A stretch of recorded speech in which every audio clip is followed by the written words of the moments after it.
I'm Teddy Downey, Executive Editor here at the Capital Forum. Today, I am very pleased to be joined by Gideon Nave, a faculty member at the Wharton School of the University of Pennsylvania, and Stephen Shaw, a researcher at Wharton. They recently co-authored the paper Thinking Fast, Slow, and Artificial: How AI is Reshaping Human Reasoning and the Rise of Cognitive Surrender. Gideon, Stephen, thank you so much for doing this today. Hi, Teddy. Good to be here. So I love this title. The title is a riff on the book Thinking Fast and Slow by Daniel Kahneman, who is extremely influential. This book is extremely influential in the world of, I mean, from my perspective, research, judgment, predictions. You go in your paper, talk about how all the other ways that it's been influential or sort of held up over time. Did you go into this study knowing that AI was changing how people think and updated to that framework was needed, or how did you end up coming up with this study? I'd say we live in this world and we use AI ourselves, and we are teaching, so we see how our students behave. We also consume the news and we hear what's going on. So we did have an hypothesis that the presence of AI is not just a mere addition to the world, and that human cognition continues to operate as it used to be, just with this additional tool, which you can say is the case maybe for a calculator or a GPS. There is something fundamental here that, in our view, even before running these studies, we believe that it changes actually the functioning of the human mind and its engagement in different thinking processes. So that's where we started. And then there was some time of thinking how we should theorize this, how we should test this experimentally. But to us, it was overall a very clear experience of living life that the presence of AI is not like other tools that we've seen before. Was there something, Stephen, Gideon, that you saw in your students that alarmed you? I mean, is that, you know, I mean, you sort of dance around that a little bit, but I mean, you're teachers, you have peers, you have students. I go back to my high school every year to talk to the headmaster about, you know, how they're adjusting to and changing curriculum and things like that. I noticed it was really profoundly affecting how the teachers were thinking about teaching in ways that I was actually appalled by in some respects. But what were some of the indicators to you from the students and other teachers that concerned you or caught, you know? I think for me, the most obvious one was just in email communications with students. They've just changed so dramatically. Basically, all of the nuance and uniqueness and errors, let's say, that you would get from student emails, their unique personalities implemented into their writing styles is kind of washed away now. And they're all, you know, hi, Professor Shaw, and then a long set of reasoning to explain a very simple, you know, request that they have towards me. And, you know, so it feels sometimes like I'm speaking to a chatbot, you know, even though I know the person and it's a student of mine, and that was, you know, part of it. You mentioned the title, right? You know, we thought part of the title was that, like, AI is here already and we need to really accept that. And so dual process, right, thinking fast and slow has been influential for 25 years, right? And so, you know, this part of that initial title was to say, we are now in this age of AI. It is here now, and we need to accept its ubiquity and influence. There is also a little tidbit, a little secret in the title there. If you look at the original, you know, book title, it's Thinking, Fast and Slow, right? And in our paper, we intentionally put in the M dash there. Many people these days are taking out M dashes from their emails and their writing and things like this because they don't want it to be seen as coming from AI. And we said, well, yeah, this is a consequence of the fact that AI is here, because it's so ubiquitous that we all know the M dash and its frequency has increased so dramatically in writing across the world. Very sad was a big M- user before AI, and now Same here, yeah. Very disappointed with what they've done. Keep using it's it. like I named my daughter Siri or something like that, or Alexa. So Yeah. you, I would add something to this. So I think that what we see in the students is, from input to output, we see the output is different, but there is a black box here, which is what's going on in the student's mind. What's the process? How things like attention, memory, reasoning, how they are changed. And for this, we need theory and we need laboratory studies, because we want to understand what's going on inside. can you quickly, we danced around this a little bit already. What was what for people who aren't quite as familiar, and I haven't read Thinking Fast and Slow in such a long time, I barely remember. Can you walk us through that framework quickly and why it has held up? And then we can talk more about the study and what you found. Yeah, so based on this framework, there are two main types of reasoning or thinking processes. One of them is more reflexive, automatic, effortless. I ask you how much is 2 + 2, you're going to tell me 4, and you know it effortlessly. Why? Because you did this so many times in the past. You have a habit of that.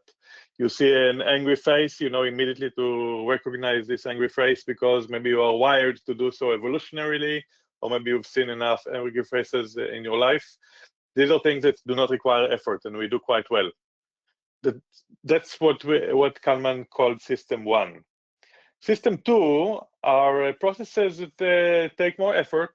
You cannot do more than one of them at a time, and if you can, you would rather avoid doing them. If I ask you how much is 1,347 multiplied by 12, you're not going to do this immediately, like 2 + 2. You're going to need to engage in some analytical thinking and sort it out and solve it. And probably if I will tell you I'm going to give you $100 for doing it, you're actually going to do it. But if I will not give you $100, maybe you will not do it, unless you're really liking this kind of stuff, and you have some kind of tendency that Kalman likes to call a need for cognition, that you really enjoy thinking. So this is the distinction, the dichotomy.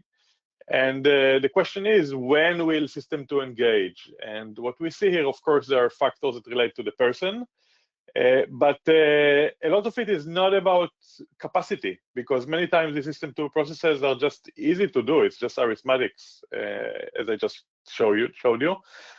System 2 will engage when there is maybe strong enough incentive, when there is some conflict or suspicion that what system 1 provided us is not enough, or we can think of it as maybe lack of confidence. And now, once you put in to the equation what we call system 3, which is AI, which is on one hand can be, or at least seem, analytical or data-driven, and on the other hand, with the emergence of LLMs, it's also effortless in many ways. It's frictionless. It's not as difficult to put something into an LLM as it is to think through something. We have something new here, which is kind of having the characteristics of both system 1 and system 2 together. And this kind of tilts the balance between the systems. And we were mostly intrigued by how this influences what's going on in the human mind. So we defined it as a kind of system 3 that is there, but we have a diagram and a theory that looks at how the balance between the two other systems is changing from the mere presence of this additional system 3. There's sort of a spectrum here with using AI, where you're either just totally outsourcing, you're intentionally outsourcing the whole thing, right, to the AI. And then there's other people who are like, oh, well, I'm actually going to check it. I'm gonna not let it. I'm not going to defer to it. I'm going to use it as a tool, like a calculator, and then I'm going to check it and make sure that what it's doing is right. I mean, your study has some fascinating conclusions about that. tell me how you set up the study to deal with those different types of, how people use AI, and to make sure that you were getting results that gave you insight into what was really going on. I'll take this one. So, as Giddy said, right, system 1 and system 2 very well defined, right? So what we're saying here is system 3, artificial cognition, right, is important for the human reasoning process. And so we have our own definition and, foundations for what system 3 is and what classifies as that. And basically what we did in these experiments is we took a sort of canonical, a classic test of logic and reasoning that's been used in the dual process world in a lot of behavioral economics and psychology experiments. It's called the cognitive reflections task, or the CRT. And it's these sort of logic and reasoning problems, very, very simple problems that are well defined and well calibrated to be able to differentiate between system 1, intuitive, and system 2, deliberative thinking. Right, so when you read these problems, there's an answer that comes to mind immediately, right? You have an intuition about what the answer is, and some people will just go ahead and answer that, with the intuitive, which is an incorrect answer. But you can verify that answer pretty easily. Like I said, they're sort of simple problems. And if you take a moment to check your work and to verify, you'll see that that intuition is incorrect. And so then you need to deliberate a little bit. You need to do some trial and error, or you need to do some simple math or some simple thinking, that system 2 thinking, to come up with the correct answer, right? And so in classic studies, right, we'll have participants do maybe 7 of these logic and reasoning problems, and they get 50% of them right. But they're only giving generally the intuitive or the deliberative, the correct or incorrect or correct answers. And so we said, well, let's do that experiment. That becomes our control condition. And then we'll just give the participants optional access to AI. So with the same questions, and we'll just say, hey, you have ChatGPT access here, and you can use it however you want to. You don't have to use it, but if you want to use it, go ahead. Right? And the idea is people will use AI because it's there, and we wanted to see how they use it and how it affects their performance on the task. What the participants didn't know, and was, I think, very clever in our design, is that behind the scenes, we had manipulated whether or not the chatbot, whether or not AI would give them correct or incorrect information. So actually, they could talk about the chatbot with, talk to AI about anything they wanted to, right? They could talk to it about Winston Churchill, or they could talk to it about Pokemon cards. But if they consulted it about the one question that was presented to them, this logic and reasoning problem in front of them, it would randomly give them either the correct answer or the incorrect answer. They still only have to do that little bit of verification if they want to figure out whether the AI is giving them the correct or the incorrect information.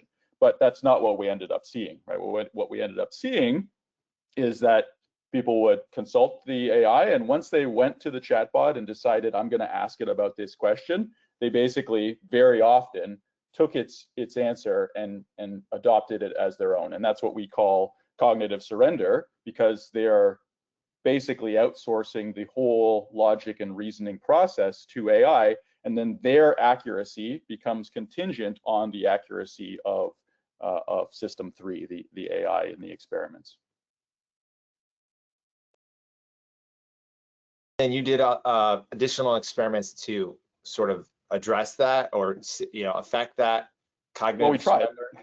We tried, yeah. So we tried to manipulate the speed accuracy trade-off. So we put in different situational moderators, which again, these have been done in the classic sort of dual process studies. So we put time pressure on participants, and what usually happens under time pressure is you rely more on your intuitions. You rely more on system 1 because you don't have enough time to be able to deliberate, to think critically about things. Right? So under time pressure, what you see is performance on the CRT on these reasoning tests goes down. It used to be with brain only or control condition be 50%. It's going to go down, some because of time pressure. And then conversely, we thought, well, maybe we can try to make participants better at this task. And so we give them incentives, and we say every time you get a correct answer, we're going to pay you more money. So you really should try to get these correct. And what happens in that is you get more system 2 deliberation. People are putting more effort in, and they get better at the task, right? And so we replicated those results like the dual process world, but we also said, well, this is the age of AI, and so you have access to ChatGPT here. And basically, when they had access to ChatGPT, we still saw this cognitive surrender effect. So we saw the replication of time pressure, reducing accuracy, incentives, increasing accuracy when there was no AI. But when we have AI, we saw basically, I mean, there are some more nuance to it, and we can talk about that if you want to, but basically we still saw people going to AI, consulting it, and once they went to consult it, they were adopting its answers and at a very high frequency, which is our cognitive surrender effect. So basically these situational moderators like shifted around the baseline, but the presence of AI really dictated performance in both cases still, and it's quite a large effect. Yeah, before we go back to the changing it around, I want to stress out the main two findings. The first one is that performance, if the AI is wrong, performance goes below baseline. Okay, if AI is right, it goes above baseline, then you would expect that no matter what people do, because you have another tool here that gives you good advice.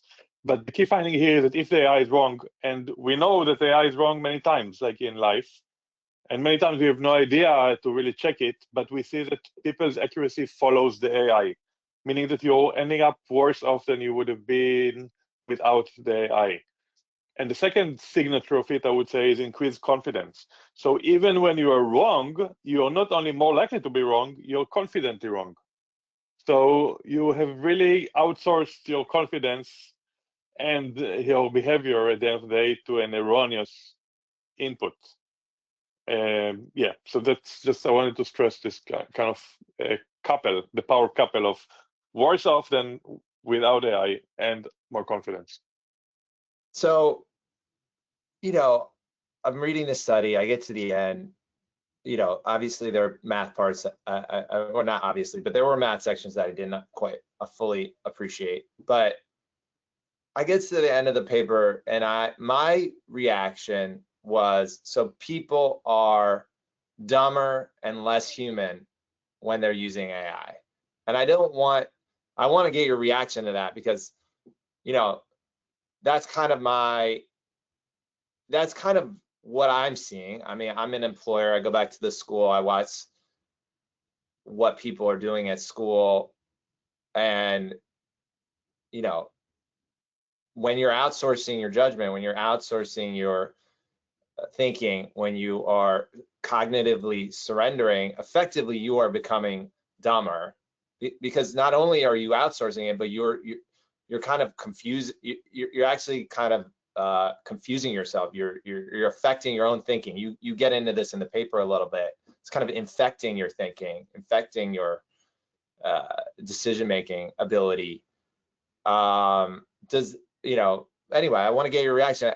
In the sense that you're dumber because you can't think on your own. You're weakening your skills of thinking on your own. You're performing worse, and you actually are, to Stephen's point, you're becoming less human because you don't imbue all your stuff with your person, right? You outsource kind of the essence of you as well. Well, I want to be careful a bit. Okay. I want to be careful about dumber. Like it's a generic term. I would say if the AI is right, and many times it is, it makes sense to surrender to it. And then you're going to be actually quicker. You're going to get more work done, and you're going to get lots of great outputs in a very, very good speed. I think that what you are talking about is that you're going to lose some skill over time, and then you're going to be basically delegating your autonomy to the machine. Now, we have seen this in other domains of life. We are not doing laundry by hand anymore. Maybe some of us don't cook anymore. We don't move from place A to place B by navigating with the power of our minds. So maybe we are losing all sorts of skills. And I think what you refer to when you say dumber is that we're going to lose some capacities that or weaken some capacities that we used to have. And I think that's a legitimate concern. It's not going to happen overnight. It will happen probably slowly, like a boiling of the frog. But it's very possible that if we are used to just letting everything pass through our brains with very minimal processing, the outcome of this in the end is going to be reduction of our capacity to judge and to think deeply. And that's a major concern. Yeah, and one of the points you mentioned there was about an employer.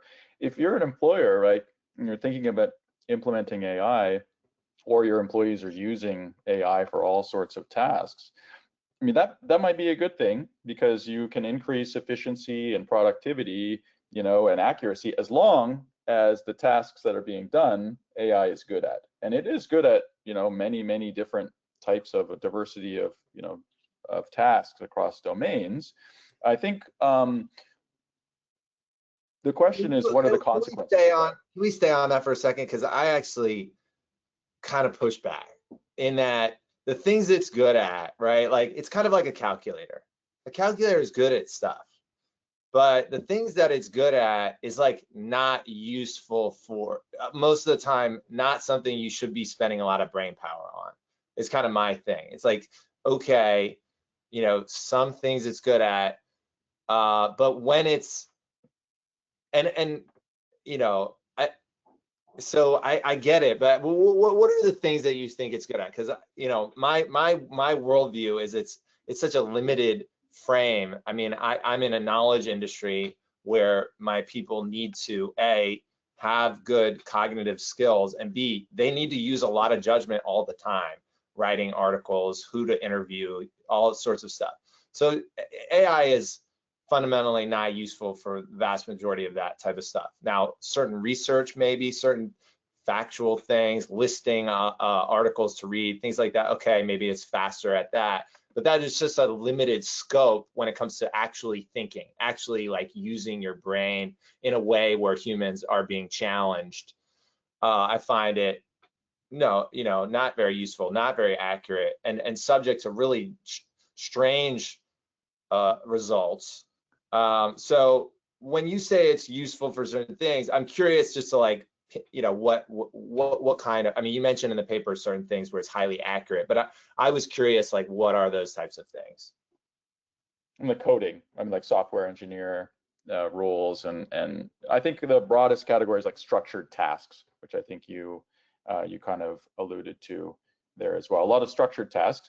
But the thing is, if you rely on AI for structured tasks and then you build a sense of trust, thinking this is very good across a lot of domains, or you see high accuracy, or you get some gains in other domains, then maybe you'll start relying on it in areas like you were mentioning, like where critical thinking and novel ideas are highly valuable.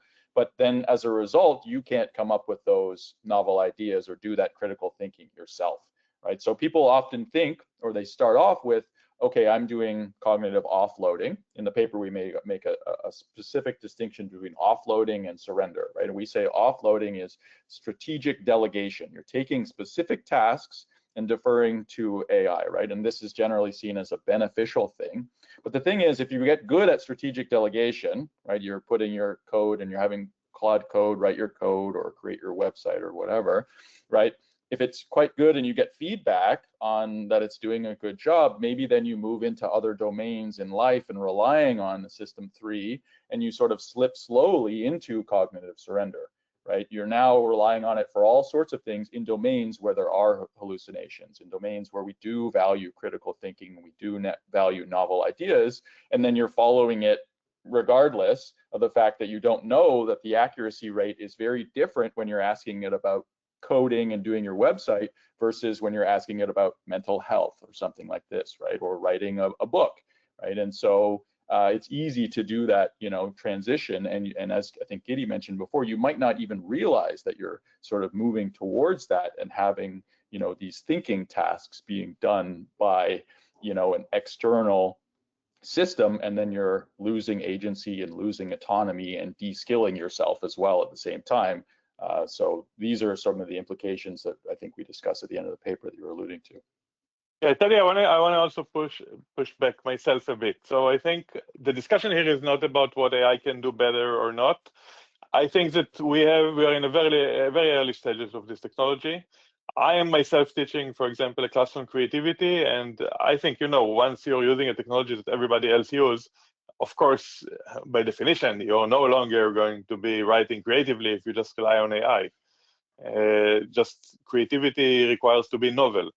But we have seen in the past that AI can stumble into creative solutions in ways that humans cannot do. The story of AI beating humans in Go, for example, a game that is requiring some intuitive thinking and creativity, and doing it also in a way that changed radically the way humans play this game. It's a game that humans have been playing for 2,000 plus years. It does tell us that the idea that AI can explore a wide solution space and maybe stumble into something creative, it's not a crazy idea. I think that what we are mostly troubled by is how the presence of AI is influencing our minds and how we're going to evolve in response to that, where obviously we don't know yet where AI is going to get to. I think that the capacity of AI to do stuff is less relevant for us overall, because there are some domains where, by definition, once a technology is available to everyone, such as creativity, you are no longer going to be creative if you do the same thing that everybody else do. And the thing that you do especially, uniquely, is something that comes from your mind. It's not coming from logic, and it doesn't come from just data analysis. There is this kind of human thing, which is what you are referring to. Yeah. I want to. You also have in the paper. I want to get to the implications and recommendations for policy, because we have a lot of policymakers listening in. But first, I want to push back on another thing I saw in the paper, which is you have this section where it's like the pros and cons kind of the different kinds of thinking, and then when you have AI, you say, when well trained, it can deliver neutral, nonpartisan, and emotion-free outputs that are highly accurate in structured tasks. We already talked about this a little bit. I want to push back on this because, like, did you look at when it's well trained? How do you know when it's well trained? Like, did you look at the training data? Because, like, to me, this idea that it's neutral, nonpartisan, and emotion-free is informed by stuff often that is in the training data that you can't see, and that it's probably impossible to actually get it to be neutral, nonpartisan, and emotion-free the further away from a super structured task it is, right? So anything worth doing in some sense, right? Like, that's difficult. You can't know that. And so I just wanted to push back, like, how did you figure out whether it's well trained, or is that sort of like, in an ideal sense, if it were well trained, it would provide this? Because that's kind of where I'm getting. Yeah, we cannot, but I would say that our minds are also biased and have all these other issues. AI has the capacity to maybe debias some of these things. Just imagine you push it and you ask it, hey, this is what I think, come up with some arguments against this. I want to know what somebody thinks that is thinking the opposite of me.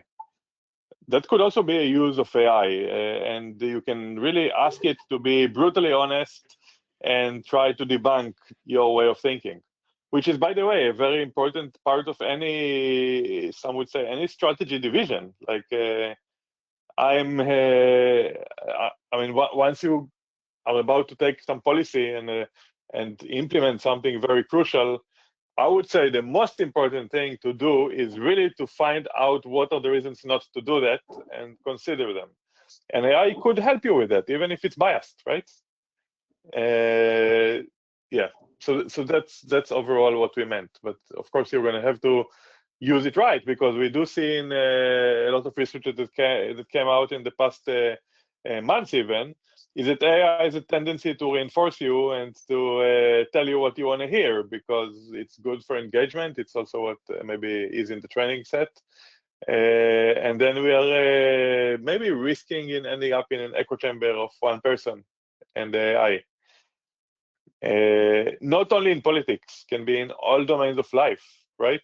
I'm angry at somebody, and we are having some dispute, and both of us are going to go now to our AI, and the AI will reinforce us, and we're going to end up with a greater dispute. At the same time, we can use it to, hey, AI, why is my friend angry at me? Why what am I not doing right here? And that will be a different way of using it, right? So a lot of it comes to how you're going to use the AI.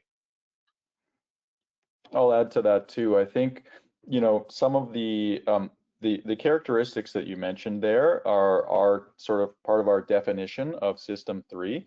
And one important distinction is that when we talk about System 3 from a theoretical point of view, we're not talking specifically about Claude or ChatGPT, right, or Gemini. Those are platforms that exist right now, and they have their own biases and political, we don't have control of how they do their training sets, right? So in the experiments, we use ChatGPT because that's what's available right now. But the idea of System 3 artificial cognition, this LLM technology, the idea and the theory behind it is that it is entirely possible to make it emotion-free and without political bias. So that's getting into the policy and the implementations and the, you know, capitalistic nature of the society, right? And how we actually use the technologies right now. But one could, you know, very easily argue that for whatever reasons, right, OpenAI might go away or Anthropic might go away. But from an academic, from a theory perspective, right, these LLM technologies will not go away. And so that's what we mean when we're talking about emotion-free and without political bias. If you're able to train these technologies in the right way, we have, you can definitely have that type of System 3 implementation. I want to get to the recommendations, the policy ideas that you conclude from this. Before we get there, though, I have one last thing. Couldn't a human do what you just said? Like, if you wanted to check your, bias, couldn't you go to another human and do that also? Like, I guess it's like the value add over a human, because like when you talk to another human, I'm not so sure. Do you have are the similar cognitive losses, surrender? Is that happening or is that not happening? Or obviously that's not necessarily in the study, but I'm curious, like, you guys are experts on this. When my employees are like, oh, did this ChatGPT, I was like, well, you can call, you're a reporter, you can literally call the world's experts. I got you guys to do this, right? Like, you guys are doing this. Obviously there's value to you as well, but like, I'm having probably one of the most rewarding intellectual conversations my entire life with two super experts. Isn't that better, and obviously you guys aren't available on call 24 hours a day, 7 days a week to everyone in the entire world, but at some level, isn't it better to just talk to a human so you don't lose your ability to think and reason? I think that the fundamental part of the dual process theory is the idea of cognitive effort and how easy it is to use System 1 as opposed to System 2.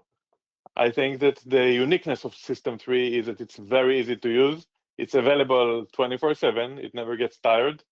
And find me a human like that, great. Yeah, I will go for the human. But unfortunately, we don't have this, and that's what makes System 3 special.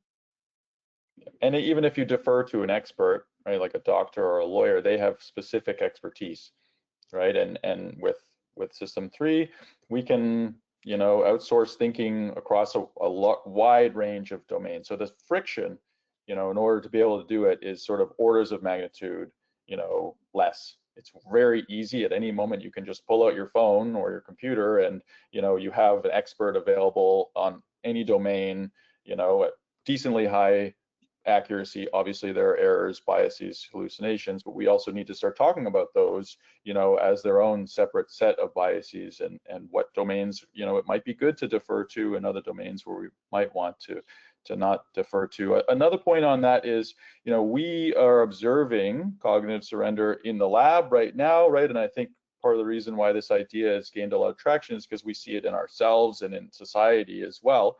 right? And we're seeing that even though we're constrained right now physically between our minds and system 3, right? We are interacting between a phone or a computer or using text or our voice, right? Those, that integration between the brain and the human mind and AI, human AI interaction will decrease over time, right? As we develop new technologies where that friction reduces even further. And so the opportunity to engage in cognitive surrender will become even more salient, even less friction, even easier. Like if we have AI glasses or things like this, or other technologies moving past computers, laptops, phones. So walk me through your policy recommendations, or what you think policymakers should think about, because when you say stuff like that, like my initial reaction is like horror, right? Like I don't want Mark Zuckerberg affecting the minds of all the people in the country more readily than he is already doing, etc. So from what you just said, besides sheer horror at the implications, what do you think for policymakers who can create a world that is not full of horror and dread and lack of humanity? Like what should they be thinking about? I will to some degree maybe disappoint you, but I think that the first 2 steps will be, first of all, recognizing that this is a thing, that people are very likely to do it, that we already see it in the real world, like, the equivalence of driving with your car into a lake because the GPS said so. We don't see much of that, but when it comes to small things, like even, putting references that don't really exist in academic papers or in policy reports, these things already happen. So we should be aware of that. We should be also, and now once we recognize that this is a thing, our experiment actually has a paradigm that you can take to the lab and very easily experiment and see what you can do to play around with this. I think that good policy is not a blanket policy. It's a policy that is, first of all, driven by data and driven by actual knowledge about what's the counterfactual and how any intervention is going to move you around. There are always unintended consequences in policy, and I think experimenting would be the #1 thing to do.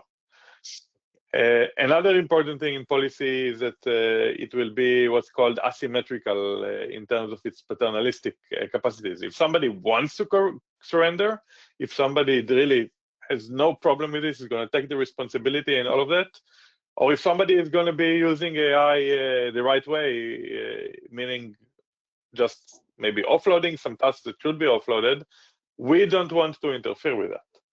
Right? We don't want to nudge people towards people that are behaving well. So all of these things are deep questions that we don't have the answers of, how to do it yet, but we do have the tools to start answering these questions. And this research presents such tools. Yeah, on the first point that Gidi made, I think, for me, I recognize right now that there is a stigma for using AI in a lot of contexts, and we need to first remove that stigma, right? We talked earlier in the call today about the M dash, and we all agree, like sometimes you take away M dashes or remove it from your writing, right? That's only because you're worried that people are thinking that you're using AI for that task. But if we accept that you're using AI for that test, it's okay to use the M dash, and that's why I was saying use it, use it, because we need to reduce the stigma, and it should be okay in any setting. If you're going to use AI, then let's talk about it so that you can use it properly. And in terms of policy, or I think a lot about education, right, and the future of education, right? We talked about de-skilling. So if you have workers who have a skill and they're using AI for these tasks and outsourcing their thinking, they de-skill themselves and may ultimately be automated or replaced by their by system 3. But if in an educational setting, right, if we see students engaging in cognitive surrender, they may never develop those skills in the first place. And that is a much larger issue, for the future if we want to preserve these cognitive capabilities and critical thinking. So in terms of policies, again, like Gidi, we don't have the answer exactly right now, but we're working on it. And so we hope that policymakers will listen to behavioral science and From a general point of view, though, in an education setting, if we reduce the stigma, I think there's two ways you can go about it, right? You can have AI in classrooms, but it's part of the teaching, it's part of the tools, it's accepted, and you work on prompts together and you work on tasks with AI so that people get good at it and understand what it's good at, what it's not, when it can be useful, when it's not. And then probably a mix needs to be done. There should be some tasks and some elements of education where that technology is basically completely removed from the classroom, and the performance is tested or learning is done in person without those technologies available. So I think probably some mix and blend of those two is where things are headed. Are you two assuming that the AI will improve and get more neutral and less biased and less dystopian? I mean, because like the stigma is probably there for a reason. I'm not sure it's a bad reason. Your study basically suggests that you can't escape the surrender. I mean, I'm reading this thing. I read your paper, and my solution was, you know what? We're just going to hire people who read books. We're going to talk about the books. We're going to talk about reading real stuff. We're going to write about reading real stuff. We're going to keep our minds sharp. Everyone else's brains are going to atrophy, and we're going to have a competitive advantage. That's how are you going to find those people? Well, it's good. Yeah. Well, here's another thing. If you're in school, when I go to the school, I'm like, you know what you should do? People should read books. They should be talking about the books in person, live. Don't go home. Don't use AI. Don't use AI in the classroom. You know what? You want to do that? Go ahead. But when we're in the classroom, I got you for 9 hours a day at school, whatever, however many hours. We're reading books. We're talking about books. We're playing games. We're doing stuff, real human interaction. Tell me how that's not going to be a superior education than what you guys are talking about. I read your book. I read your paper. I see cognitive surrender as inevitable. It's inevitable, effectively, according to your paper in some respects. There's no way around it. You guys tried to find a way around it and couldn't. I mean, I get it. It's like, okay, you have these theories. AI could theoretically be neutral. AI could theoretically remove bias. AI theoretically could not radicalize people and make them dumber and all this other stuff. I'm not saying it can't. I'm just saying certainly we would need radical policies to change the type of AI platforms that are being created so that we could have a future that you guys envision where it can be useful for some things, not lead to cognitive decline, etc. So, I mean, obviously I'm saying a lot there. Would love to get your reaction. And then also from a marketing standpoint, do you think there should be rules on how these platforms market to people to not, because you guys are educating people. You guys are making it easy for people to see cognitive surrender, to see how their brains are being affected. But I can assure you that the companies, multi-trillion-dollar companies, are going to be doing the exact opposite. They're going to be trying to make it seem mystical, powerful. You should defer, right? And like, as much as I love to get this podcast in front of every single person in the country so they're informed, I think that marketing is going to overwhelm that. So anyway, it's a very pessimistic way to go forward in my mind, but like, I would love to get a reaction. And by the way, I'm doing this to be hyperbolic to sort of get you guys to respond. There are two forces here that operate against each other, right? One of them is to use AI, right? To use AI, to ignore using AI is also going to be a mistake, because you're going to be less efficient. You're going to be, in many ways, you see companies even pushing the people to use AI, right? So that's also not going to be the right solution. On the other hand, to completely surrender to AI is also not the right solution. So there are two forces here that operate maybe against each other. I think it's a challenge to find the sweet spot. And education, you can argue, is one way of doing it, like having ensure that for starts, children are tested without the AI, right? If now you had a class that you get a grade only on your essay, what are you really testing? Are you testing the AI, or are you testing the student? But if the students are at the end of the day tested their capacity to think is tested in the exam, they still have now an incentive to use AI in a way that enhances their own thinking, and not just kind of mimic AI output in the essays they create.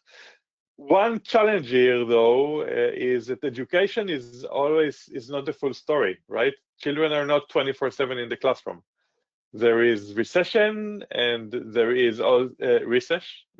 Sorry, there is time with your friends. There is time with your family. Like, it's not going to be enough if in your real life you're not exercising thinking. So yeah, if we don't think about it carefully, we may run into a situation that is similar to how maybe our physical capacities can deteriorate. If you don't need to walk anywhere, your brain is naturally going to the most efficient way, which is not to walk, which is not to use energy, which is to sit on the couch and order food. Then, slowly you're going to be developing habits that are not so good. And I think we are risking it now, doing it with thinking. Maybe there will be, equivalent of gyms for thinking. We already have kind of that, like a book club and so on. But maybe the person will have to come up themselves with the motivation of doing that. I personally feel like it will not be nice to feel like I don't think anymore. But maybe some people don't care much. So at the end of the day, a lot of it is going to be up to us. Yeah, and right, if you go on like CNN's website, for example, right, they have a meter at the top of what's driving economic decision making right now, right? It's like in the red. Fear and anxiety right now are driving decisions. If you look at like the doomsday clock, right, the atomic scientists, it's at like 12 seconds, closer than it's ever been to midnight, right? So there's a lot of doomerism, out there right now. And I think AI. It's easy when the president says he's going to end civilization at 8 p.m. Eastern. Sure. Like, I take your. But so it's easy to think about how this de-skilling and cognitive surrender, the losses loom large. There's a lot of salience in the negative aspects, but I tend to be an optimist and a realist, I think. And our brains are plastic, right? We have this exceptional plasticity, and humans are adaptive, right? And so maybe one way to look at it is that the future of human evolution is the integration of human and AI. And I don't have the answer. I don't know how we're going to adapt, but we've survived this long and done pretty well. And so I think there are creative ways that we will be able to adapt and think differently and use these tools. And an easy one to think about is if we can optimize and surrender to AI in certain contexts to save time. Right, maybe that gives us more time to do things that involve the creative muscles in our lives, like more time to make music and to write and to view nature and things like this. I would love to be optimistic as well. I mean, one way I think to be optimistic is because it's so radical of a change, it can allow for radical rethinking of like how you do the teaching and the learning and the business. And so you'll have a lot more experimentation, and then maybe some people will figure it out. I tend to think that the people who are controlling the algorithm and the AI are going to be controlling society, and those people will probably be reading books and thinking and not outsourcing to AI. But I have a last question here, which is not related to policy, but ethics. I think I mentioned before we started, I read this book, The Score, How to Stop Playing Someone Else's Game by this author, philosopher Gideon Nave. He proposes that every time you outsource your thinking to an algorithm, you are outsourcing some of your humanity. And you both are experts on thinking. Gideon, you mentioned you have a class teaching creativity.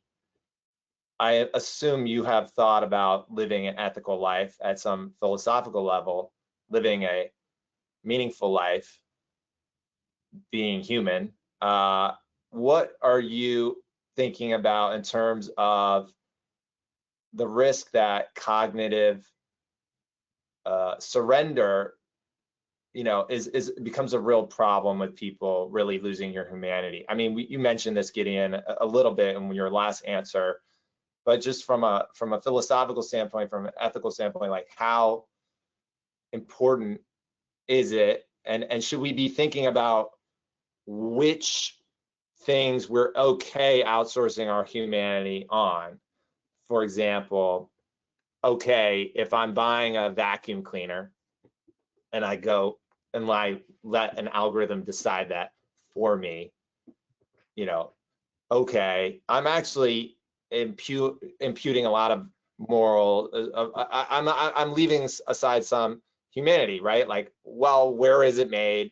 Do I like the laws where it's made? Do I want to support the people where it was made? There's actually a lot that goes into that decision, but okay, like I'm going to allow it to make that decision for me versus, you know, I'm in an argument with my wife, tell me the optimal response, right? Like, how should we be thinking about when we're outsourcing our humanity? Is that an issue? Is that something you're concerned with?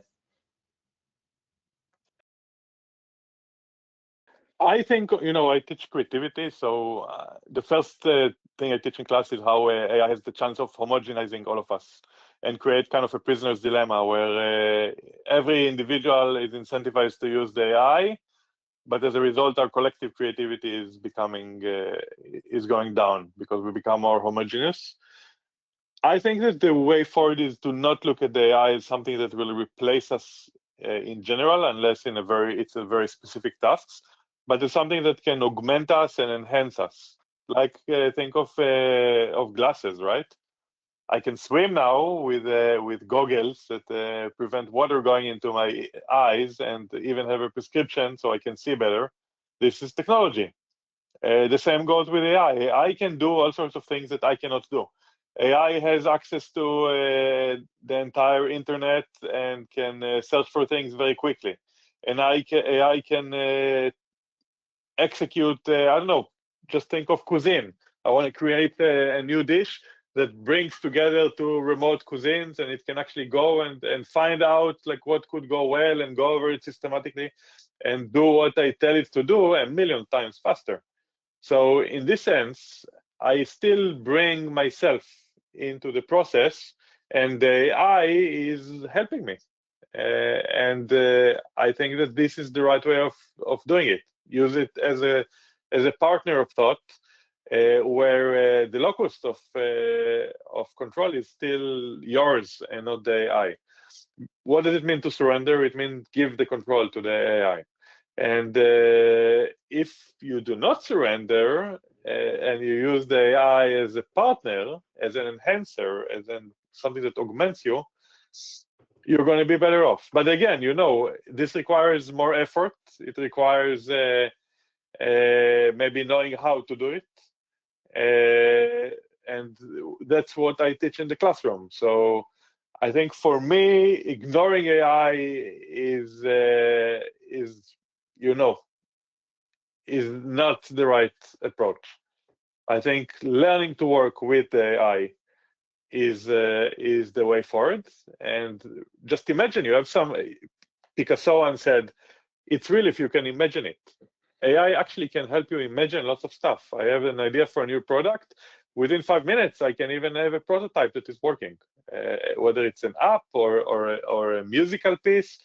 I can imagine a Suno, like it creates music. I can whistle something to Suno, and within 5 minutes, it gives me an orchestra, an entire philharmonic orchestra production for it, and it still came from me. So I think we need to be able to find the right way to use AI, and that means not stopping to use AI, but it also doesn't mean surrendering to AI. It means keeping ourselves and treating the AI as a tool that augments and enhances us. And I'll add to that. I'm not religious, but you know, some of the best advice around you know, the ideas you're having about the risks of cognitive surrender comes from the official Vatican message from Pope Leo. And he says, if we engage in cognitive surrender, or we aren't intentional about our use of AI, we might become passive consumers of unthought thoughts, right? And I thought that was very insightful from the Pope. But I think what he's trying to say, and I generally agree, is we need to be intentional with our thinking, right? Think first, and then go to the prompt if you're going to use AI. And I think that falls more broadly into just a general life advice and general category of living intentionally and being intentional with your thoughts and actions, so that you aren't surrendering to your agency to AI or anyone else. When you just, given that the paper doesn't actually find any way around cognitive surrender, are you theorizing that more tests need to be done in order to find a way to safely use AI without engaging in cognitive surrender? I mean, this is like a hypothetical that exists out there, but that we haven't found yet. Is that basically, or is your view that the scope of the paper was too limited to really like rule out that you could do this? Because like when you read the paper, it's kind of seems inevitable. It kind of seems hard to escape. Sure, you got to leave some room for the sequel, right? So it's coming. Resisting the rise of cognitive surrender. It's coming. It's on the way, and we hope you'll read it. We'll talk about this hopefully very soon. I love this so much. That is the perfect way to end this conversation. Probably one of the most intellectually satisfying conversations I've ever had in my entire life. The paper is really phenomenal. I hope everyone goes out and reads it. I super look forward to reading the next one. Gideon, Stephen, thank you so much for doing this today. Thanks for having us. And thanks everyone. This was great. Yeah, thanks everyone for joining the call. This concludes the call. Bye-bye, everyone.